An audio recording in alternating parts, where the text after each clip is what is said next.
ये कहानी मेरी ही कहानी है। मेरा नाम इकबाल है और मैं एक सनकी जुआरी था। जुए की लत मेरे लिए एक जहर बन गई थी जिसने मेरी ज़िंदगी बर्बाद कर दी।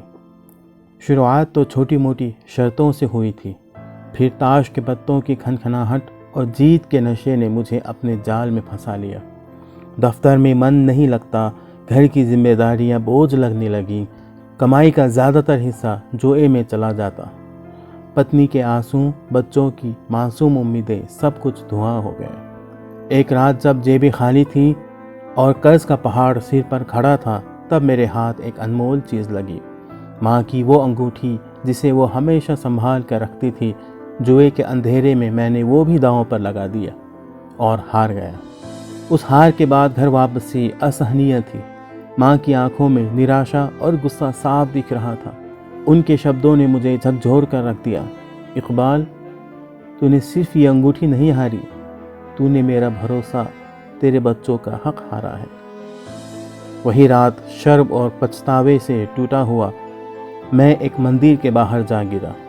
आंसू रुकने का नाम नहीं ले रहे थे। मैंने ईश्वर से माफ़ी मांगी, अपनी गलतियों का इकबाल किया। उस रात के बाद मेरी ज़िंदगी बदलनी शुरू हुई। मैंने जुए को तिलांजलि दे दी।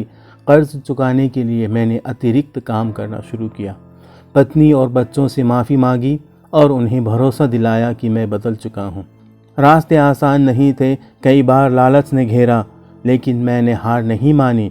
ईश्वर पर भरोसा और परिवार का साथ मेरी ताकत बना। धीरे धीरे चीज़ें प्लेटफॉर्म पर आने लगी। कर्ज कम होते गए, घर में फिर से हंसी लौट आए। आज मैं एक खुशहाल इंसान हूँ। जुए की लत से निकल पाना मेरे लिए किसी जीत से कम नहीं है। ये कहानी सिर्फ मेरी कहानी नहीं है, बल्कि उन सभी के लिए है जो किसी न किसी लत से जूझ रहे हैं। अगर आप भी किसी गलत रास्ते पर हैं तो वक्त रहते संभल जाइए, माफ़ी मांगिए, खुद को बदलने की कोशिश करें। ईश्वर और अपनों का साथ आपको ज़रूर मिलेगा। ये कहानी मेरी है, एक आम आदमी की, जिसने ज़िंदगी भर गुनाहों का बोझ उठाया। कुछ गुनाह छोटे, कुछ इतने बड़े कि उनकी आज भी तन पर महसूस होती है। इस सिलसिले में सबसे पहले माफ़ी मांगता हूँ उन आँखों से जिन्हें मैंने धोखा दिया। शुरुआत छोटे से कस्बे से हुई। माँ बाप गरीब थे मगर प्यार का ख़जाना लुटाते थे। बचपन अच्छा बीता, पर किशोरावस्था में कदम रखते ही जैसे रास्ता भटक गया। शराब, जुए का चक्कर लगा, झूठ बोलना, चोरी करना आदत बन गई। 18 साल की उम्र में पहली गिरफ्तारी। जेब से निकाली गई घड़ी का बोझ बहुत भारी था। 1 साल की सज़ा मिली। जेल की 4 दीवारी में ज़िंदगी पर बहुत सोचा। यह रास्ता गलत है, ये मंजिल नहीं है। वहीं ठान ली, ज़िंदगी बदलनी है। जेल से छूटकर एक नए शहर का रुख किया। नई नौकरी, नए दोस्त, पुराने ज़ख्मों को भुलाने की कोशिश। मगर अतीत पीछा नहीं छोड़ता था। हर पल लगता कोई पहचान लेगा। ये डर, ये बेचैनी ज़िंदगी का हिस्सा बन गए। एक दिन बेखबर कदम चर्च के दरवाजे तक ले गए। अंदर जाकर खिड़की के सहारे खड़ा हो गया। आंसू बह निकले। माफ़ी मांगी उस मालिक से जिसका दरबार हर जगह है। बस यही दुआ निकली, ऐ खुदा मुझे एक नया जीवन दे दो। उसी दिन ज़िंदगी को उसके हवाले कर दिया। उसे अपना भगवान, अपना सहारा माना। माफ़ी मांगी सच्चे दिल से और उसने सुनी मेरी गुहार। उसने माफ़ कर दिया। उसने एक नया रास्ता दिखाया। मैं एक नया इंसान बन गया। आज कई साल हो गए ईसाई धर्म को अपनाए हुए। खुदा की रहमत देखिए, उसने मुझे नशे की लत से निकाला। एक प्यार करने वाली पत्नी, फूल से बच्चे दिए, ज़रूरतमंदों की मदद करने का मौका दिया। आज मैं अपने गुनाहों का शुक्रगुज़ार हूँ, क्योंकि वो ही तो मुझे उसके दर तक ले गए।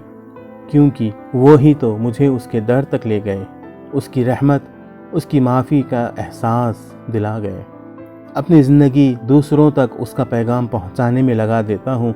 हर किसी को उसकी रहमत का, उसके प्यार का अनुभव हो। मैं एक गुनहगार हूँ, लेकिन ये भी जानता हूँ कि उसकी नज़रों में माफ़ हुआ हूँ। अब मैं एक नया इंसान हूँ। उसके लिए उसके बताए रास्ते पर चल रहा हूँ। मैं अंजलि हूँ, एक साधारण सी दिखने वाली महिला। ज़िंदगी आसान नहीं रही, लेकिन आज जो मैं हूँ उसकी वजह वो गलतियाँ भी हैं जिन्हें छिपा नहीं सकती। ये कहानी मेरे उन गुनाहों की है जिनका बोझ सालों तक ढोया और फिर मुक्ति का रास्ता ढूंढा। शुरुआत लालच से हुई थी। शादी के कुछ साल बाद ही पति के छोटे से बिजनेस में घाटा होने लगा। घर खर्च चलाना मुश्किल हो गया। एक रोज़ दुकान पर एक महिला आई जिसने बताया कि वो जल्दी अमीर होने का आसान तरीका जानती है। वो एक चिट फंड कंपनी की एजेंट थी। लालच में आकर मैंने जमा करना शुरू कर दिया।